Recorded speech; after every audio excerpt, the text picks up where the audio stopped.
بہت ہی خوبصورت اور اہم نصائح فرما رہے تھے مفتی صاحب دامت برکاتہم العالیہ۔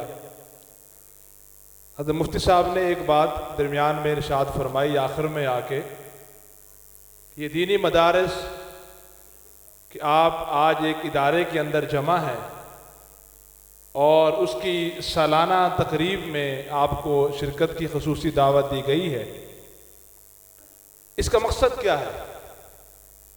آپ کو بلانے کا، یہاں بٹھانے کا اور یہ سارا پروگرام سجانے کا بنیادی مقصد وہ یہ حفاظ کرام جن کی ایک قطار آپ کے سامنے لگائی گئی ہے،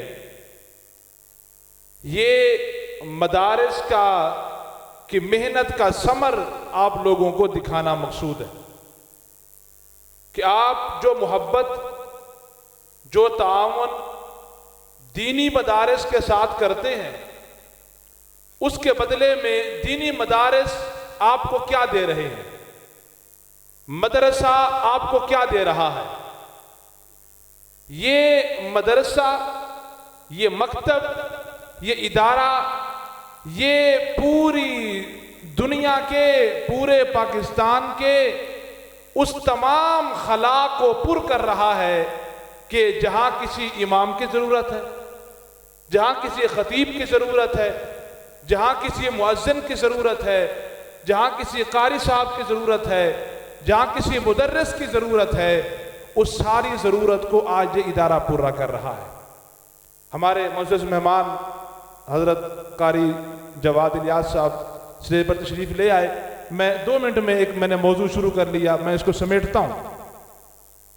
آج ملک پاکستان میں یہ ذرا توجہ کیجئے گا، بڑے احباب ذرا توجہ کریں گے میری بات کی طرف۔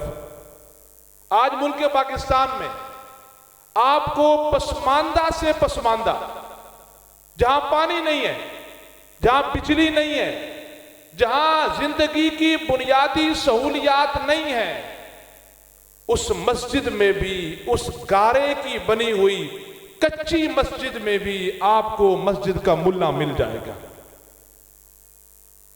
جہاں حکومت کی طرف سے لگنے والے اربوں خربوں کے بجٹ سے آپ کو وہاں ڈاکٹر نہیں ملے گا، آپ کو وہاں معیاری سکول نہیں ملے گا، آپ کو زندگی کی بنیادی سہولیات نہیں ملیں گی۔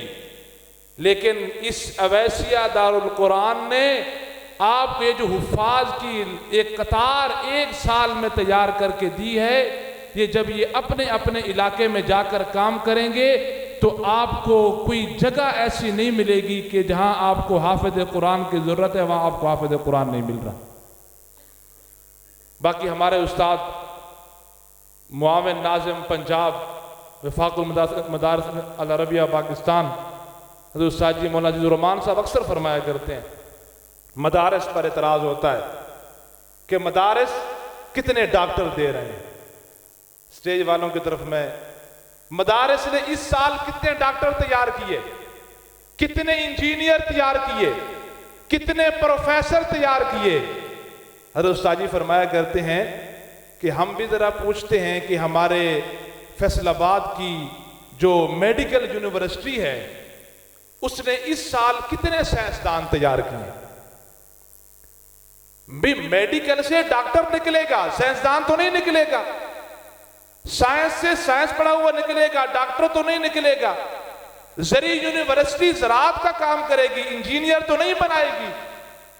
جب ہر شعبہ اپنا کام کر رہا ہے، وہ اپنے کام کا جواب دہ ہے۔ آج میں یہاں منبر پہ کھڑا ہو کے اگر یہ بات کہہ رہا ہوں اور پورے شرح صدر کے ساتھ کہہ رہا ہوں کہ الحمدللہ ثم الحمدللہ، آج ان دینی مدارس نے اور ان دینی مدارس کی چٹائیوں پر بیٹھنے والے ان ملاؤں نے آج پاکستان میں وہ انقلاب برپا کر دیا ہے کہ آج جب رمضان کا مہینہ آتا ہے، مسجد تو مسجد رہ گئی، حافظ قرآن کو تراویح سنانے کے لیے گھر نہیں ملتا۔ حافظ قرآن زیادہ ہو گئے، مسجدیں اور گھر کم ہو چکے ہیں۔ الحمدللہ ثم الحمدللہ، یہ آپ کے تعاون کا نتیجہ ہے، یہ آپ کی محبت کا نتیجہ ہے، یہ آپ کے ذوق کا نتیجہ ہے کہ آپ کا وفاق المدارس العربیہ پاکستان ملک پاکستان کا وہ بورڈ بن چکا ہے کہ چند سال پہلے سعودی عرب نے حضرت قاری صاحب ناظم اعلیٰ صاحب کو، جو قرآن کے نزول کا شہر ہے، جو میرے پیارے نبی صلی اللہ علیہ وسلم کا شہر ہے، انہوں نے چند سال پہلے وفاق کے ناظم اعلیٰ کو سعودی عرب میں بلا کر ایوارڈ دیا، کس بات پر؟ کہ دنیا میں سب سے زیادہ حافظ قرآن پاکستان تیار کر رہا ہے، پاکستان کے دینی مدارس تیار کر رہے ہیں۔ اور کتنے تیار کر رہے ہیں؟ گزشتہ ایک سال میں، صرف ایک سال میں وفاق المدارس نے جو آپ کی قوم کو صرف قرآن کے حافظ تیار کر کے دیے ہیں، ان کی تعداد 1.25 لاکھ ہے۔ ایک سال لاکھوں حافظ قرآن یہ مدارس دے رہے ہیں۔ اس لیے یہ مدارس، اگر آپ مدارس کے ساتھ اپنے تعاون، اپنی محبت میں فرق نہیں آنے دے رہے، تو مدارس بھی اپنے کام میں کمی نہیں کر رہے۔ اللہ تعالیٰ ہمیں ان مدارس کی خدمات کی قدر کرنے کی توفیق عطا فرمائے۔ میں دعوت سخن دے رہا ہوں ہمارے آج کے معزز مہمان حضرت مولانا قاری محمد جواد الیاس صاحب کو کہ وہ تشریف لائیں اور ہدیہ عنایت پیش فرمائیں۔